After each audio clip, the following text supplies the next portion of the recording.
the third term. Let's give Holness and the Jamaica Labour Party the third term. They have earned the third term.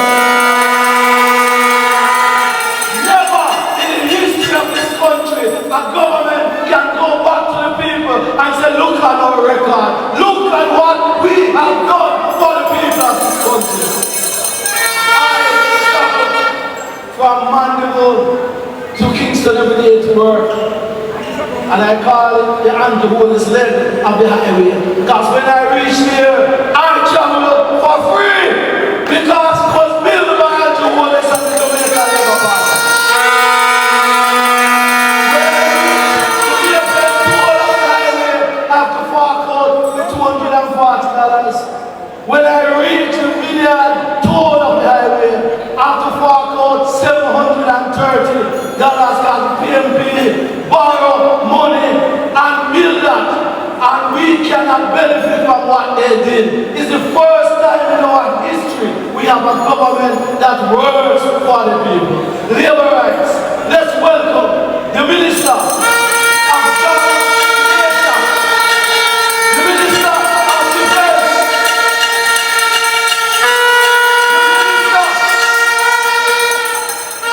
the Member of Parliament for West Central St. Andrew, the leader of the great Jamaica Labour Party.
I'm very pleased to see the interest and enthusiasm.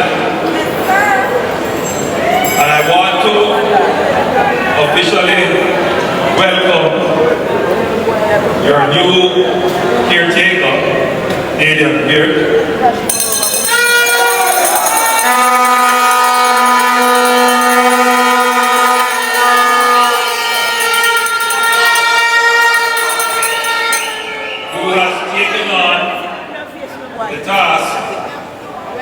Himself with great energy and enthusiasm. But I've been observing him, and he's a very organized and strategic individual. And I can see that he's not daunted by the task. And I want to share a story with you of another young man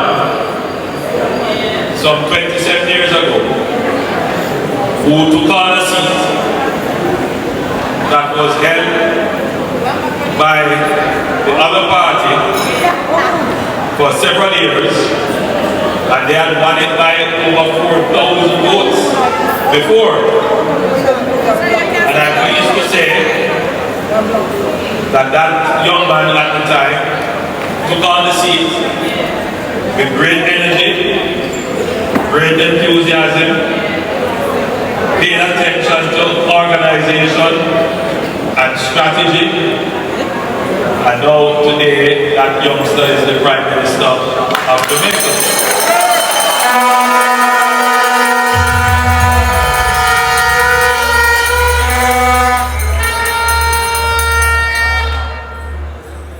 I don't subscribe to the view that there are certain seats that can never be one? No. It all depends on the campaign. It depends on the organization. It depends on the energy and the effort that you're willing to put in. You will have seen that in 2020, this seat, which was considered a bastion, almost a garrison for the opposing party, we came within a whisker of winning this seat. Now, granted, 2020 was a special year, but a lot has happened since then. What has been clear to us in the Jamaican community is that the votes are here to win the seat. If you didn't think so before, you would be convinced of it. No. The support is here.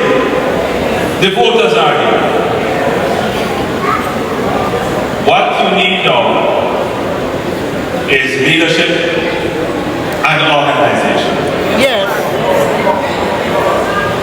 And I'm confident that we have found a good candidate for you.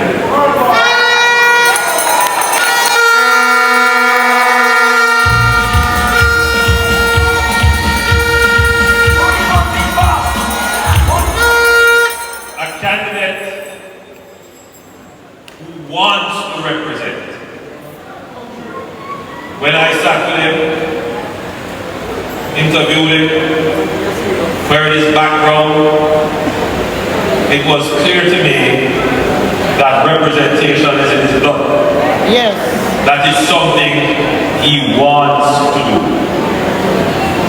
And for him, it is representing the people over the party. And as a political organization, we have to create a platform where people can feel that they are able, through our political party, to represent the people. And that is why you see so many persons coming to join the Jamaican Youth Party. Yes, sir. Because we create a platform under what our chairman likes to call a big tent. Every Jamaican, class, race, creed, parish, school, church, religion, whichever way you are divided, color, every Jamaican has a place in the Jamaican labor.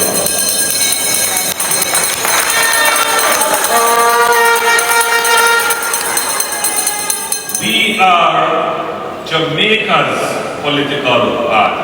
Yes. And so any Jamaican who wants to represent, as long as you are willing to subscribe to some fundamental principles of our party, we believe in freedom, freedom of the individual, the right to work. We believe in working for what we have. By the sweat of your brow shall eat bread.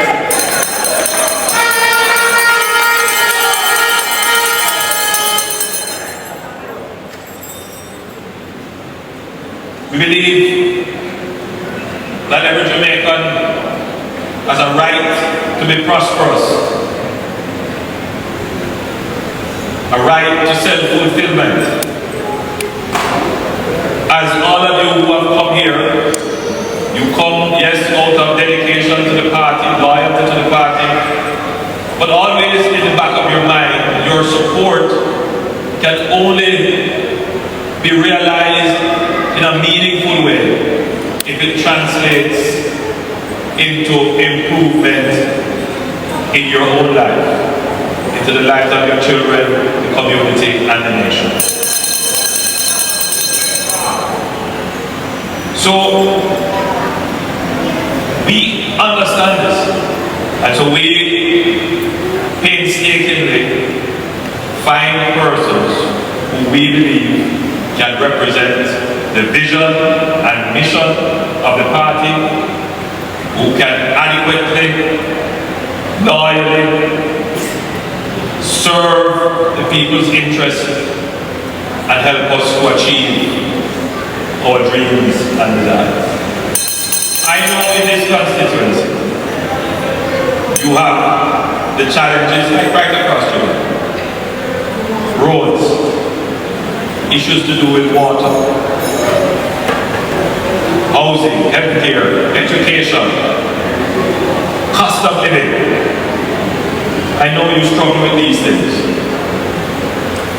but you are here filling out this auditorium because you have seen that the Jamaica Labour Party is the best political option for fulfilling your dreams and desires.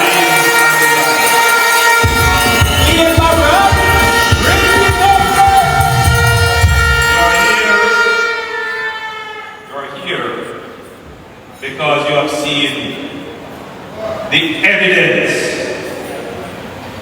of the things you wish for materializing in front of you every day. You have seen the evidence of the recovery and stability of our economy. You have seen the evidence of the increase in employment. You have seen the evidence of the SPARK program and the REACH program in repairing some of your roads. You have seen the evidence of the investment in the healthcare system. You have seen the evidence of the investment in water. You have seen the evidence of the investment in housing. And you have seen the evidence of the investment in national security. No one can contest the reduction in the murder rate, which is the chief index that we use to judge security in our country. The evidence is there. And we have been able to achieve that because we have a strategic plan. And that strategic plan, phase 1, reduce debt. Phase 2, stabilize the economy, grow the economy, reduce crime, reduce unemployment, keep the exchange rate stable, reduce and manage cost of living. I pointed out to another meeting earlier that some of you are about to get your electricity bills. Look at it very keenly. Because before there was a line item that said GCT at 15%. Your government that I administer on your behalf, we have cut the GCT now to 7%.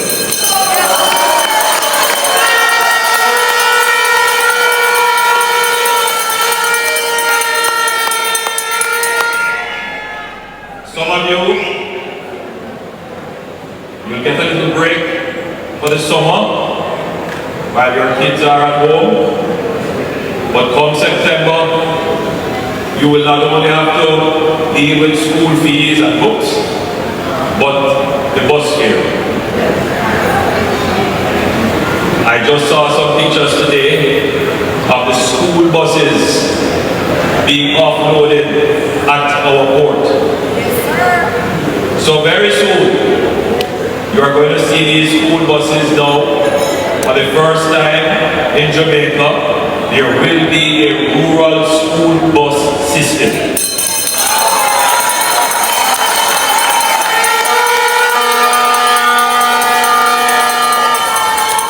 Where you too will be able to benefit from subsidized fares.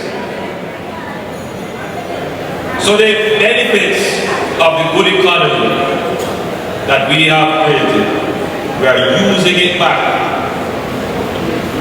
for the benefit of the people. So now we have to move on to the next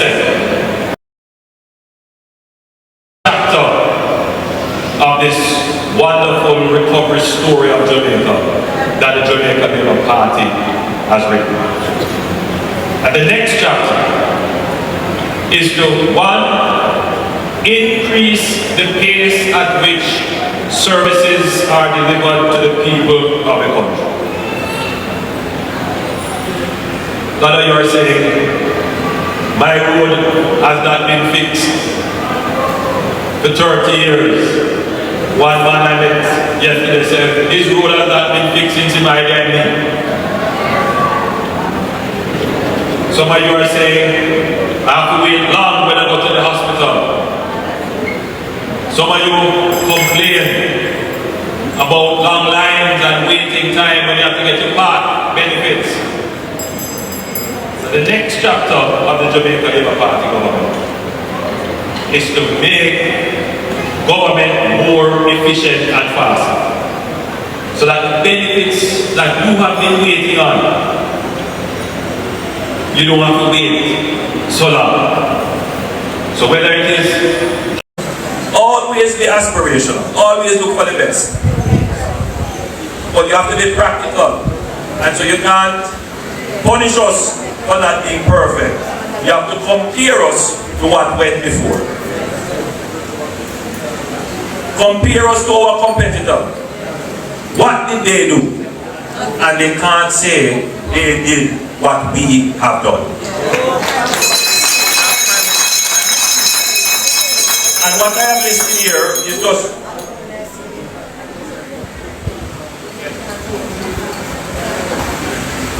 Xavier not talking about you today. So Xavier want me to tell you that the Alexandria Clinic, which is still in center, which was just completed, was another $400 million. So if you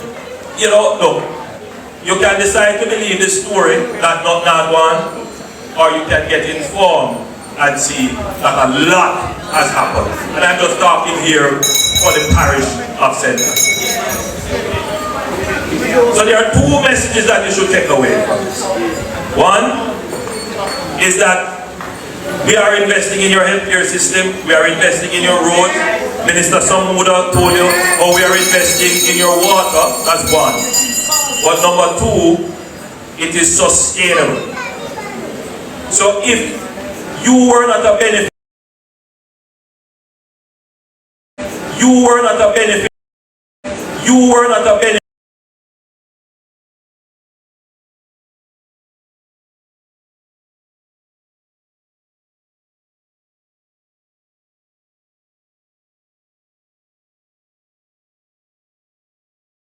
Now I've always heard this from my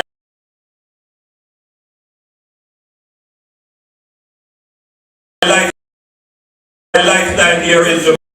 My lifetime here in Jamaica. Living is always an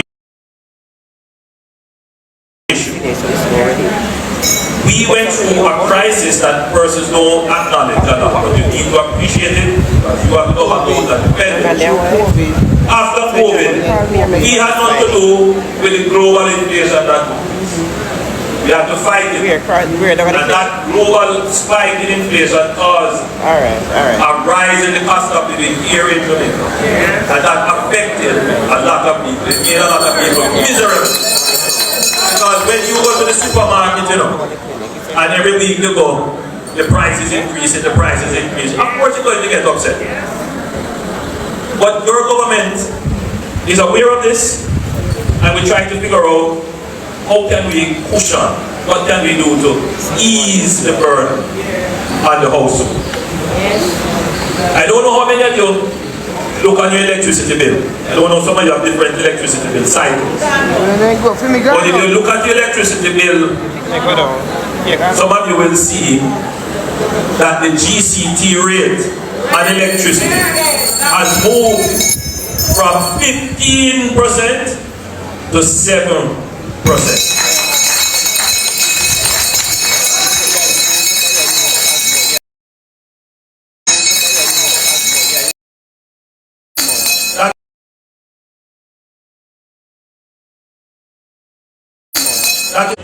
And what each household spends.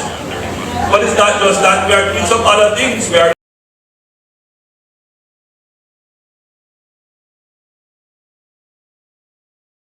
introducing now in a very powerful way, supporting prepaid customers.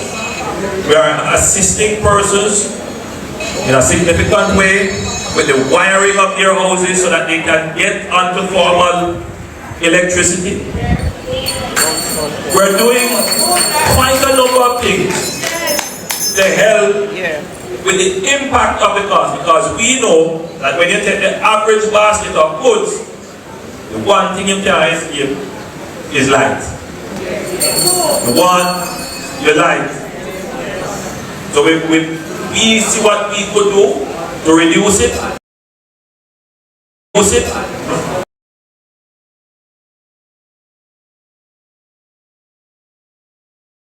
I made the commitment that was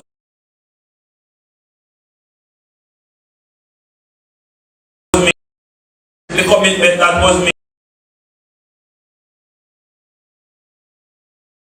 The commitment that was made in 2011, where we're going to take off the GCT off electricity, and then when they win, them actually put it down more.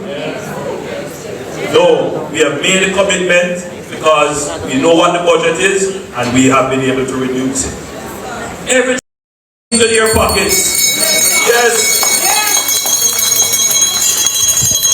We're coming with the Solidarity program soon, where hundreds of thousands again will benefit.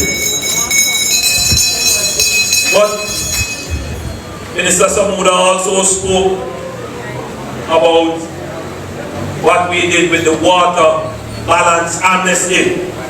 Again, another line item in the basket of goods. You can't live without water.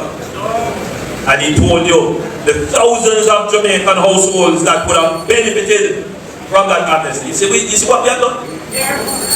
We have given back to people in ways that will help to ease the cost of living burden. And we do that because we hear your cry and we care about it. And this is not just a benefit that will vanish in a day. We are now back onto the water supply system. The debt that prevented you from being on the water supply system, that is gone. So you just need to manage your consumption now and meet your monthly payments, and you should be fine. Your electricity bill, that is reduced significantly now for many. You should be fine. Now,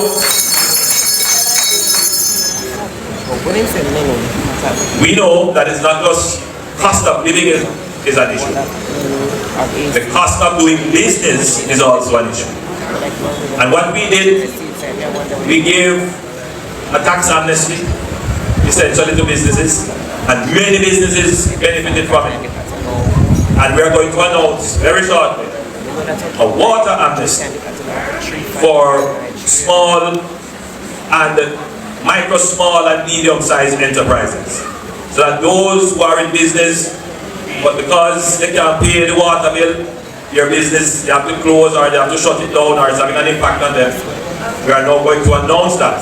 So they too can benefit from a reduction in the cost of doing it. So you will see then that a good economy allows you to make capital expenditure, major investments in road, water, housing without worrying.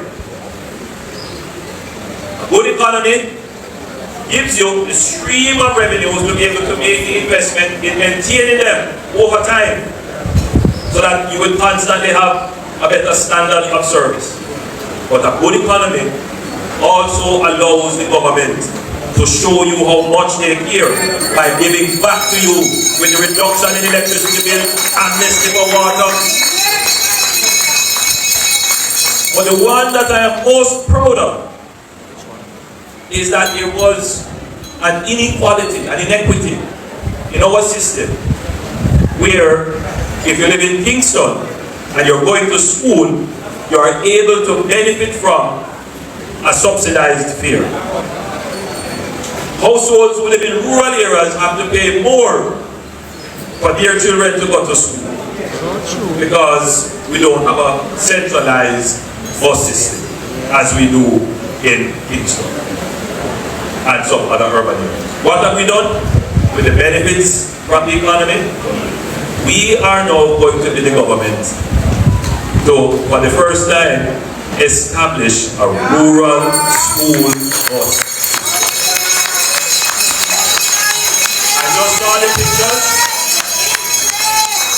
saw the pictures of the first set of buses landed here in Jamaica, and we're going to be going right across Jamaica now to meet with the councillors, the principals, Parent-Teachers Association, to work out the routes that these buses will travel. Again, another measure that will reduce your cost of living. It will have a real impact. So, I think you have got the message. You have a thinking government. You have a caring government. You have an active and strong government. You have a government that is changing Jamaica. You have a government that has changed some of the things that you think could never be changed. Yes. Crime, unemployment, your government has changed. And when you look at the government, it's not chaka-chaka. When you look at the government, your government can run 5K after 5K after 5K after 5K. When you look at the government is fit and ready. You hear what I'm saying? Jamaica, hit you up with it.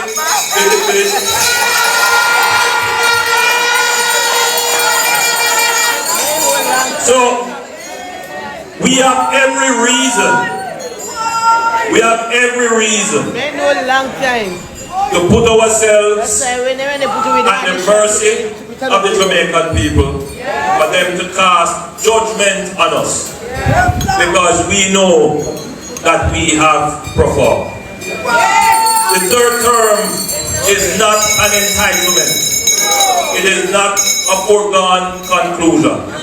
We respect the views of the voters. And that is why we come to the voters, not with dumpy story, not with lies, not with soap opera,